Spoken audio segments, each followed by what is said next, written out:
주요 증시는 지역별로 좀 등락이 엇갈렸습니다. 등락이 엇갈렸다 하더라도 중화권 증시, 홍콩과 대만, 중국 등은 청명절로 휴장했기 때문에 우리가 볼만한 곳은 많지는 않습니다. 일본 증시의 변동폭이 상당했는데요. 그 배경 들어보겠습니다. 리딩투자증권 국제영업부의 우성재 팀장 연결합니다. 안녕하세요. 예, 안녕하세요. 네, 오전장 한때 2%의 하락률을 보이던 일본 증시 강력한 또 완화 정책이 발표되면서 결국에는 또 2% 상승률로 거래를 마쳤죠. 예, 지금 오늘 일본 증시 강한 변동성을 보여주었습니다. 일본 정책 결정 회의에서 새로운 경기 부양책에 대한 이야기들이 장전부터 나오곤 있었지만 시장에서 실질적으로 발표 이후 예상보다 그러한 정책들이 좋을 것으로 발표를 하면서 시장에서의 강한 급 반등으로 장 마감하는 모습이었는데요.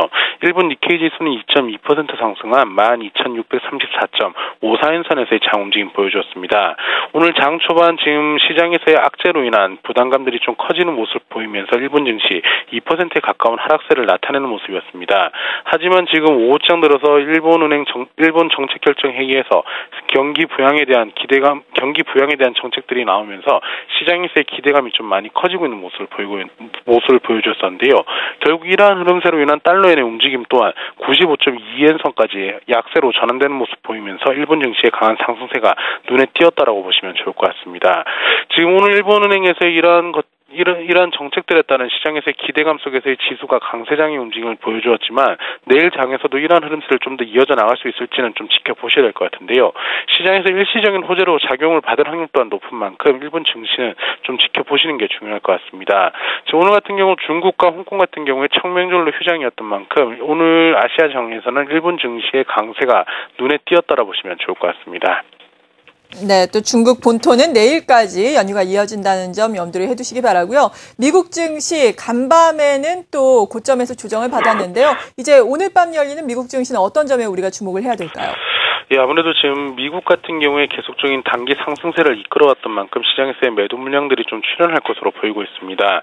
지금 어제 발표했었던 지표들 또한 좋지 않은 모습을 보였었고 시장에서 이러한 흐름세에 따른 단기 차익 매도 물량들은 좀 꾸준히 이어져 나갈 확률이 높을 것 같은데요. 지금 2분기에도 경제 지표가 크게 개선되긴 좀 어려울 것이라는 전망 또한 나오고 있는 만큼 미 증시에 대한 관망세는 좀 커질 것으로 보이고 있습니다. 결국 오늘 미국 시장 자체도 시장에서의 방향성을 좀 잡기는 어려울 것으로 보이고 있는 가운데 지금 나스닥 선물 같은 경우 0.3%의 강한 상승세, S&P 500 선물 또한 0.34%의 상승세를 나타내고 있는 가운데 오늘 미 증시 강한 상승과 하락보다는 부하권 혼조장세 움직임이 이어져 나간다고 보시면 좋을 것 같습니다. 네, 리딩투자증권 국제영업부의 우성재 팀장이었습니다. 고맙습니다. 네, 고맙습니다.